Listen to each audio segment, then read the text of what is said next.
जय Hind dear friends. आज है 8 अगस्त 2026 और 8 अगस्त 2026 को जितने भी करंट अफेयर्स के क्वेश्चन बनेंगे उनको कवर करेंगे। यदि आप चैनल में पहली बार आए हैं तो चैनल को सब्सक्राइब कर लीजिएगा। सब्सक्राइब करने के बाद बेल के आइकन को जरूर दबाइएगा, जिससे कि हमारी वीडियो को नोटिफिकेशन समय समय पर आपको मिलते रहे। आज का पहला क्वेश्चन है, हाल ही में Saint Louis rapid and blitz शतरंज टूर्नामेंट का खिताब किस भारतीय ग्रैंड मास्टर ने जीता है? A D Gukesh, B R Praggnanandhaa, C Arjun Erigaisi, D Vidit Gujrathi. महत्वपूर्ण क्वेश्चन है ये। इसका सही आंसर है dear student R Praggnanandhaa. Saint Louis rapid and blitz 2026 का खिताब भारतीय ग्रैंड मास्टर आर प्रज्ञानयन ने जीता है। यह टूर्नामेंट ग्रैंड चेस टूर का एक प्रमुख चरण है। प्रज्ञानयन ने कुल 23.5 अंक के साथ पहला स्थान प्राप्त किया है। वहीं पर उज्बेकिस्तान के खिलाड़ी हैं जाओखिर सिंदारो को हरा करके जीता है। हाँ, एक बात आपको बता दूं, प्रज्ञानयन का यह पहला Saint Louis rapid and blitz खिताब है।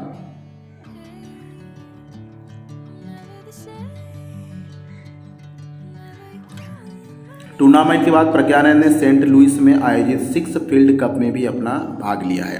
तो याद रखिएगा। बात आई है शतरंज की, तो शतरंज के अभी जो 2026 में ग्रैंड मास्टर बने हैं उनको देख लेते हैं। तो 52वें ग्रैंड मास्टर बने हैं आर्यन वैष्णवे, जनवरी में इन्होंने जीता था आर्निया टूर्नामेंट।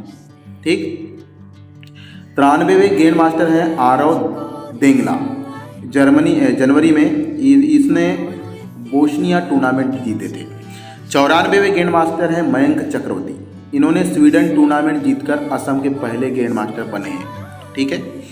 और 95वें ग्रैंड मास्टर है आरोन घोष, थाईलैंड के बैंकॉक ओपन को जीता है और कोलकाता के ग्रैंड मास्टर बने। 96 नंबर के ग्रैंड मास्टर है एथन बाच, ये बोस्निया टूर्नामेंट में गोवा के 14 वर्षीय ग्रैंड मास्टर हैं। और 97वें ग्रैंड मास्टर है हर्षवर्धन जी, चेन्नई के चोला चेस टूर्नामेंट में ग्रैंड मास्टर है। और वहीं पर एस अस्थव ने 2026 में पुणे इंटरनेशनल टूर्नामेंट में ग्रैंड मास्टर बने हैं। तो महत्वपूर्ण क्वेश्चन है ये। चलिए अगला क्वेश्चन है, भारत की अध्यक्षता में 10वां ब्रिक्स उद्योग मंत्रियों का सम्मेलन हाल ही में कहाँ आयोजित किया गया? महत्वपूर्ण क्वेश्चन है ये। इसका सही आंसर है नई दिल्ली, बी मुंबई, सी जयपुर, डी हैदराबाद। तो देखिए, ब्रिक्स देशों की अध्यक्षता कर रहा है हमारा देश भारत 2026 में। तो उनके जो विभिन्न संगठनों और विभिन्न मंत्रियों की बैठक हमारे भारत के विभिन्न शहरों में आयोजित हो रही है। उसी को देखते हुए 10वां ब्रिक्स उद्योग मंत्रियों का जो सम्मेलन हुआ वो हुआ जयपुर में। क्वेश्चन ये बनता है कि 2026 में ब्रिक्स उद्योग मंत्रियों का सम्मेलन कहाँ हुआ? वो होगा जयपुर में। और ये 10वां ब्रिक्स सम्मेलन था। कौन से नंबर का? 10वां। और जयपुर कहाँ है? राजस्थान में। और हमारे इंडिया की ओर से प्रतिनिधि मंडल में शामिल हुए थे केंद्रीय वाणिज्य एवं उद्योग मंत्री पीयूष गोयल और राज्य मंत्री जितेंद्र प्रसाद इसमें शामिल हुए। बात ब्रिक्स की आई है, तो ब्रिक्स देशों ने अभी हाल ही में जिन जिन समूहों की बैठक हुई है उनको एक एक नज़र में देख लेते हैं। नई दिल्ली में फरवरी में हुई थी प्रथम ब्रिक्स शेरपा की बैठक वरिष्ठ अधिकारियों की। और नई दिल्ली में ही अप्रैल में हुई प्रथम ब्रिक्स सांस्कृतिक कार्य समूह की बैठक। वहीं वाराणसी उत्तर प्रदेश में हुई द्वितीय ब्रिक्स सांस्कृतिक कार्य समूह की बैठक। और वहीं पर कोच्चि केरल में हुई ब्रिक्स महिला कार्य समूह की बैठक। और कोच्चि केरल में ही ब्रिक्स महिला कार्य समूह की बैठक हुई थी। और हैदराबाद के तेलंगाना में तृतीय ब्रिक्स रोजगार कार्य समूह की बैठक हुई। हैदराबाद के तेलंगाना में ही 12वीं ब्रिक्स श्रम एवं रोजगार मंत्रियों की बैठक हुई। और मध्य प्रदेश के भोपाल में तृतीय ब्रिक्स संस्कृति कार्यक्रम कार्य समूह की बैठक हुई। हैदराबाद तेलंगाना में ही अगस्त में द्वितीय ब्रिक्स भ्रष्टाचार निरोधक कार्य समूह की बैठक हुई। और अभी हाल ही में लेटेस्ट भुवनेश्वर उड़ीसा में 13वीं ब्रिक्स शिक्षा मंत्रियों की बैठक और तृतीय ब्रिक्स शिक्षा वरिष्ठ अधिकारियों की बैठक हुई। तो ये चीज़ याद रखिएगा जो एग्जाम की दृष्टि से बहुत ज़्यादा इम्पॉर्टेंट है। आपको बता दें, आप देख रहे हैं भारत का वह यूट्यूब चैनल जिसमें सर्वाधिक करंट अफेयर्स के क्वेश्चन एक दिन में हम लाते हैं। अगला क्वेश्चन है, हाल ही में मुख्यमंत्री यार्न बैंक योजना का शुभारंभ किस राज्य में किया गया है? ए मणिपुर, बी असम, सी नागालैंड, डी मेघालय। तो डियर स्टूडेंट, इसका जो सही आंसर है वो नागालैंड। मुख्यमंत्री यार्न बैंक योजना कहाँ पर शुरू की गई है? नागालैंड के मुख्यमंत्री नेवी रियो ने। किसने? नेवी रियो ने। और योजना का शुभारंभ आपको बता दें कब किया गया है? राष्ट्रीय हथकरघा दिवस के रूप में किया गया है। दिवस के उपलक्ष्य में मुख्यमंत्री यार्न बैंक योजना का शुभारंभ नागालैंड में किया गया है। और इसका मुख्य उद्देश्य क्या है भैया इस योजना का, क्योंकि पूछा जा सकता है, तो इस योजना का मुख्य उद्देश्य है बुनकरों को उचित मूल्य पर गुणवत्तापूर्ण प्राकृतिक धागा उपलब्ध कराना। चलो, यार्न बैंक की स्थापना कहाँ की गई है? तो ये की गई है दीमापुर के टोलुवी स्थित जिला उद्योग केंद्र में। योजनाओं की अगर बात करें तो 1 अगस्त को दिल्ली सरकार ने दिल्ली लक्ष्मी योजना शुरू की है महिलाओं को 2,500 रुपये प्रतिमाह सहायता के लिए। नागालैंड ने अभी मुख्यमंत्री यार्न बैंक योजना शुरू किया है। वहीं मध्य प्रदेश ने अगस्त में मुख्यमंत्री जन विश्वास अभियान शुरू किया है। और वहीं पर पूरे भारत में 1 जुलाई से वीजी रामजी के तहत ग्रामीण परिवार को 125 दिनों की रोजगार गारंटी योजना को शुरू किया गया है। अगला क्वेश्चन, राष्ट्रीय मानव अधिकार आयोग ने किस जिले में बेतवा नदी पार कर रहे स्कूल जाने वाले छात्राओं की सुरक्षा से जुड़े मामलों का स्वतः संज्ञान लिया है? ए सागर, बी रायसेन, सी विदिशा, डी सीहोर। तो याद रखिएगा इसका जो सही आंसर है वो है विदिशा। राष्ट्रीय मानव अधिकार आयोग विदिशा में इसकी एक्शन लिए हैं। और यह जो मामला सामने आया है विदिशा जिले का है मध्य प्रदेश के, और गांव है काकरोवा गांव। बेतवा नदी पर बने बांध के खंभों पर चलकर स्कूल जाते हुए छात्राओं का वीडियो वायरल हुआ, जिसमें 13 किलोमीटर से घटकर इसकी दूरी 1.5 किलोमीटर हो गई। क्या हुआ कि ये स्टॉप डैम बना हुआ था बेतवा नदी में। अब यहाँ बच्चे उछल करके यहाँ से यहाँ, यहाँ से यहाँ, यहाँ से यहाँ, नीचे पानी बह रहा बहुत ज़्यादा, और ये उछल करके पार कर रहे थे नदी को। तो उसका वीडियो बना करके सोशल मीडिया में डाल दिया, तो राष्ट्रीय मानव अधिकार आयोग ने एक्शन ले लिया। अब गवर्नमेंट की तरफ से इन पिल्लरों के बीच लोहे की पट्टियां लगा दी गई है आने जाने के लिए, पर स्थायी समाधान नहीं सोच रहे हैं कि यहाँ पर एक पुल बना दें। ठीक है, अगला क्वेश्चन है, हरियाणा में 77वें राज्य स्तरीय वन महोत्सव के दूसरे चरण का शुभारंभ किसने किया? महत्वपूर्ण क्वेश्चन, हरियाणा में 77वें राज्य स्तरीय वन महोत्सव के दूसरे चरण का उद्घाटन किसने किया? ए मनोहर लाल खट्टर, बी नायब सिंह सैनी, सी भजन लाल शर्मा, डी पुष्कर सिंह धामी।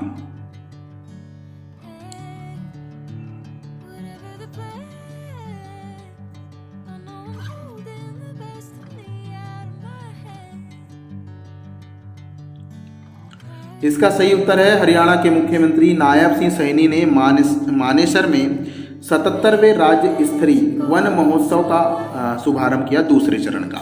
ठीक है, मुख्यमंत्री ने एक पेड़ माँ के नाम अभियान को हरियाणा में जन आंदोलन के रूप में बढ़ा रहा है।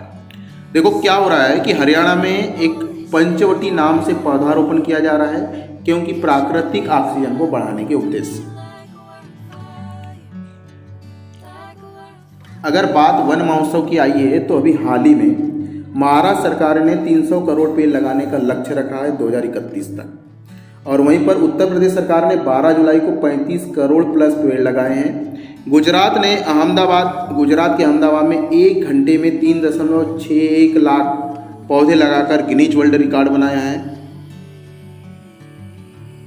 और मध्य प्रदेश इंदौर में 21 लाख पौधों का एक पेड़ माँ के नाम अभियान शुरू किया गया है।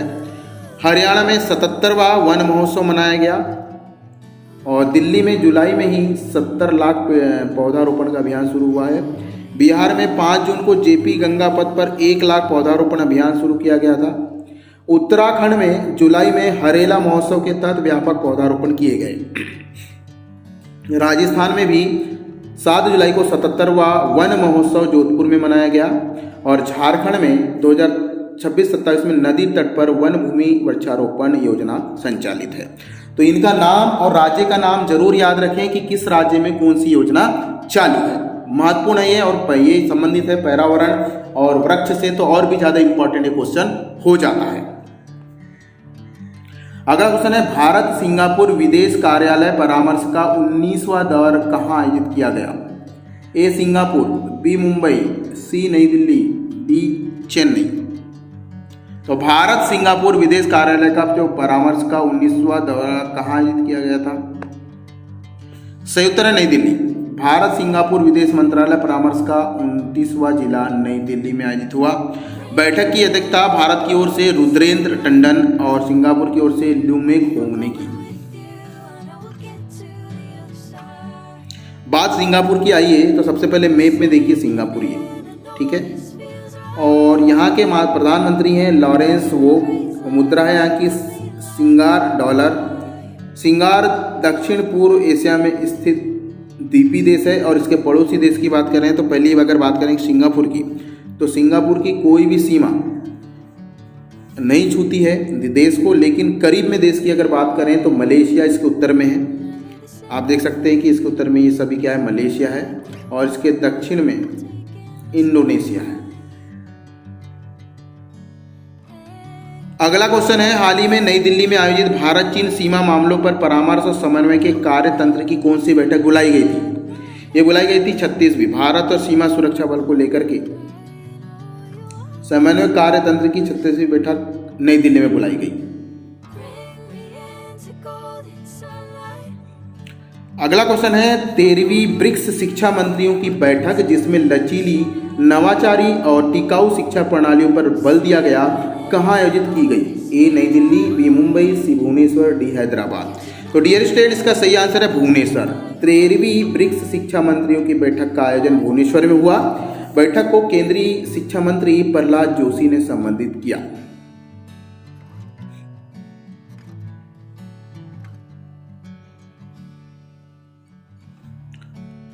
ब्रिक्स की बात तो मैंने बता दिया कि किस मंत्री की बैठक कहां पर संपन्न हुई है, तो इसका आप स्क्रीनशॉट लीजिए और पढ़ लीजिए। आगे बढ़ते हैं। अगला क्वेश्चन है, हाल ही में राष्ट्रपति सीपी राधाकृष्णन हर घर तिरंगा अभियान के अंतर्गत राष्ट्रीय ध्वज को कहां फहराए हैं? ए सेलुलर जेल राष्ट्रीय स्मारक, बी नेताजी सुभाष चंद्र बोस द्वीप, सी flag point Shri Vijay Kumar, D B R. Ambedkar प्रौद्योगिकी संस्थान। तो इसका जो सही आंसर है वो फ्लैग पॉइंट है। हर घर तिरंगा अभियान चलाया गया और इसके लिए 8 से 9 अगस्त को अंडमान और निकोबार द्वीप समूह की यात्रा पर थे उपराष्ट्रपति सीवी राधाकृष्णन, और वहीं पर सेलुलर जेल में राष्ट्रीय स्मारक के तौर पर यहां पर ध्वजारोहण किया गया। राष्ट्रपति स्वतंत्रता संग्राम पर आधारित लाइट एंड साइंस शो में शामिल भी हुए। दूसरे दिन फ्लैग पॉइंट और विजय पुराणम पर राष्ट्रीय ध्वज फहराकर हर घर तिरंगा अभियान में भाग लिया। तो याद रखिएगा उपराष्ट्रपति जी ने जो तिरंगा फहराया है वो है सेलुलर जेल राष्ट्रीय स्मारक में फहराया है। अगला क्वेश्चन है, हाल ही में भारतीय अपराध समन्वयन केंद्र ने कॉरपोरेट जगत और वित्तीय पेशेवरों का किस धोखाधड़ी के प्रति आगाह किया?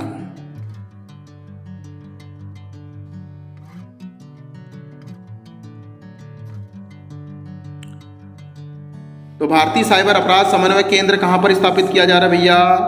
इसका नाम है फिशिंग की scam, B boss scam, C lottery scam, D SIM swap scam.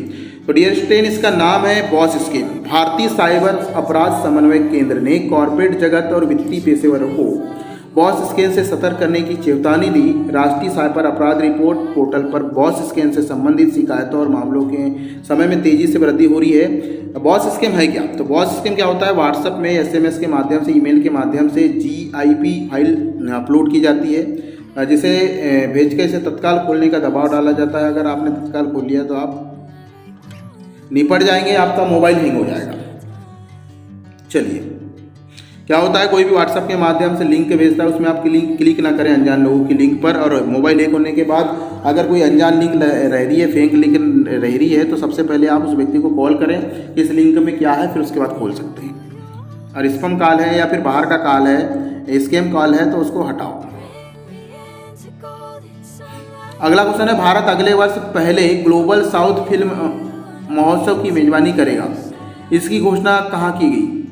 देखिए, ये भारत का पहला और अगला ग्लोबल, भारत का पहला ग्लोबल साउथ फिल्म महोत्सव की जो मेजबानी है एक कहाँ पर की जाएगी? ए नई दिल्ली G20 शिखर सम्मेलन के दौरान, बी मुंबई के ब्रिक्स वेब्स बाजार के दौरान, सी हैदराबाद में भारत मोबिलिटी एक्सपो के दौरान, डी चेन्नई में अंतर्राष्ट्रीय फिल्म महोत्सव के दौरान। तो इसका जो सही आंसर है वह मुंबई में ब्रिक्स वेब्स बाजार के दौरान भारत अगले वर्ष पहले ग्लोबल साउथ फिल्म महोत्सव की मेजबानी करेगा।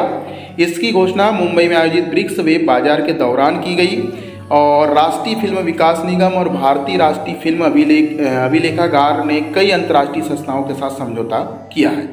इस समझौते में सहयोगी जो है ब्राजील, रूस और वियतनाम है। ठीक है। अगला क्वेश्चन है, हाल ही में राष्ट्रीय खेल महासंघ सम्मेलन का आयोजन कहाँ किया गया? ए मुंबई, बी भोपाल, सी दिल्ली और डी जयपुर। तो डियर स्टूडेंट, इसका सही आंसर है नई दिल्ली। राष्ट्रीय खेल महासंघ का आयोजन नई दिल्ली में हुआ। सम्मेलन का केंद्रीय मंत्री डॉक्टर मनसुख मांडविया ने इसको संबोधित किया। सम्मेलन में एशियाई खेल 2026, लॉस एंजिल्स ओलंपिक 2028 और राष्ट्रमंडल खेल 2030 की तैयारी की समीक्षा भी की गई। अगला क्वेश्चन है, भोपाल में आयोजित ब्रिक्स कल्चर ट्रैक 2026 के अंतर्गत 2 दिवसीय ब्रिक्स सांस्कृतिक महोत्सव के समापन समारोह में मुख्य अतिथि कौन थे? ए धर्मेंद्र प्रधान, बी गजेंद्र सिंह शेखावत, सी अश्विनी वैष्णव, डी किरण रिजिजू। तो इसका जो सही आंसर है डियर स्टूडेंट वो है गजेंद्र सिंह शेखावत। जो ब्रिक्स कल्चर ट्रैक 2026 का आयोजन 5 अगस्त 2026 को भोपाल के मध्य प्रदेश में किया गया और 2 दिवसीय ब्रिक्स सांस्कृतिक महोत्सव का जो समापन हुआ वो 7 अगस्त को हुआ। समापन कार्यक्रम में मुख्य अतिथि थे केंद्रीय और पर्यटन मंत्री गजेंद्र सिंह शेखावत। अगला क्वेश्चन है, संपूर्ण सौर ऊर्जा परियोजना किन देशों के बीच के सहयोग से संबंधित है? ए भारत और बांग्लादेश, बी भारत और श्रीलंका, सी भारत और नेपाल, डी भारत और भूटान। तो डियर स्टूडेंट, इसका सही आंसर है भारत और श्रीलंका। समरूप सौर ऊर्जा परियोजना भारत और श्रीलंका के बीच द्विपक्षीय परियोजना है, जिसमें श्रीलंका के त्रिंकोमाली जिले में एक गांव है, याद रखिएगा, त्रिंकोमाली जिला है और इसमें संपूर्ण क्षेत्र में भारत और श्रीलंका के सहयोग से नवीनीकरण ऊर्जा और बिजली क्षेत्र यहाँ पर विकसित किया जा रहा है। ठीक है। अगला क्वेश्चन है, नीति आयोग के स्कूल शिक्षा गुणवत्ता सूचकांक 2026 में प्रथम स्थान किस राज्य को प्राप्त हुआ? ए केरल, बी तमिलनाडु, सी पंजाब, डी कर्नाटक। तो डियर स्टूडेंट, इसका जो सही आंसर है वो पंजाब। पंजाब ने नीति आयोग के स्कूल शिक्षा गुणवत्ता सूचकांक 2026 में प्रथम स्थान प्राप्त किया है। पंजाब ने 2020 में 27वें स्थान से बढ़कर पहला स्थान प्राप्त कर लिया है। ये बहुत बड़ी बात है। पंजाब स्कूल शिक्षा गुणवत्ता सूचकांक में प्रथम स्थान पर आ गया भैया, बहुत अच्छी बात है। अगला क्वेश्चन है, विश्व स्तनपान सप्ताह 2026 कब मनाया गया? ए 1 अगस्त से 7 जुलाई 2026, बी 1 अगस्त से 7 जुलाई 2026 और बी है 1 अगस्त से 7 अगस्त 2026, सी है 7 अगस्त से 14 अगस्त 2026, डी है 15 अगस्त से 21 अगस्त 2026। इसका जो सही आंसर है वो है बी 1 से 7 अगस्त 2026 विश्व स्तनपान सप्ताह मनाया गया और इसका आयोजन महिला एवं बाल विकास मंत्रालय के द्वारा किया गया था। पखवाड़े की बात करें तो 30 जनवरी से 13 फरवरी तक कुष्ठ रोग के प्रति जागरूकता फैलाने के लिए स्पष्ट कुष्ठ जागरूकता पखवाड़ा बनाया गया। वहीं 1 से 15 फरवरी के बीच में स्वच्छता पखवाड़ा मनाया गया इलेक्ट्रॉनिक डिपार्टमेंट के द्वारा और 8वां पोषण पखवाड़ा 9 से 23 अप्रैल को महिला एवं बाल विकास मंत्रालय द्वारा चलाया गया। स्वच्छता पखवाड़ा न्याय विभाग के द्वारा 1 से 15 अप्रैल को चलाया गया और HPV टीकाकरण विशेष अभियान 13 से 18 जुलाई को बालिकाओं को सर्वाइकल कैंसर से बचाने के लिए वैक्सीन का टीकाकरण अभियान चलाया गया। वहीं स्वच्छता पखवाड़ा फिट इंडिया का आयोजन 1 से 15 अगस्त को खेल एवं युवा मामलों के मंत्रालय द्वारा चलाया गया।